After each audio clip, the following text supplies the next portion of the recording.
এদিকে মৌসুমী বায়ুর প্রভাবে গত ৩ থেকে ৪ দিন ধরে ঢাকা সহ এর আশপাশের বিভিন্ন অঞ্চলে টানা ভারী বর্ষণ হচ্ছে। এতে বিভিন্ন এলাকায় জলাবদ্ধতার কারণে সৃষ্ট পরিস্থিতিতে দুর্ভোগে পড়েছেন হাজারো মানুষ। সবচেয়ে বেশি বিপাকে পড়েছেন খেটে খাওয়া শ্রমজীবীরা। আবহাওয়া অধিদপ্তর বলছে, নিম্নচাপের প্রভাবে চলমান এই ভারী বৃষ্টিপাত আগামী রোববার পর্যন্ত অব্যাহত থাকবে। বিস্তারিত অঙ্কন চৌধুরীর রিপোর্টে।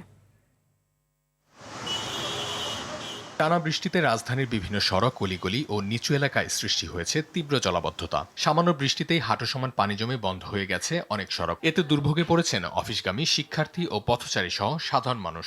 তবে এর জন্য দুর্বল ড্রেনেজ ব্যবস্থাকেই দায়ী করছেন নগরবাসী।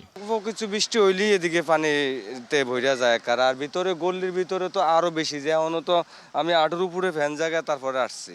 খুব কষ্টই হয় অনেক পানি। এই যে জুতা পিনতে যায় তাও পানি জুতার ভিতরে ঢুকে যায়, অনেক সমস্যা।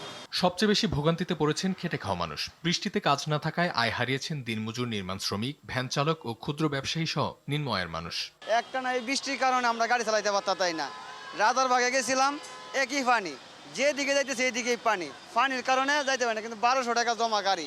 কিন্তু এই সকাল থেকে এই পর্যন্ত আপনার প্রায় 12টা একটা মতো বাজ যাইছে, মাত্র মাসি 300 টাকা ভাড়া। ড্রেন করা তো হয়েছে, তারপরও পানি জমে জায়গা, এটা কারণ বিশেষ তো আমরা বুঝতে পারতেছি না।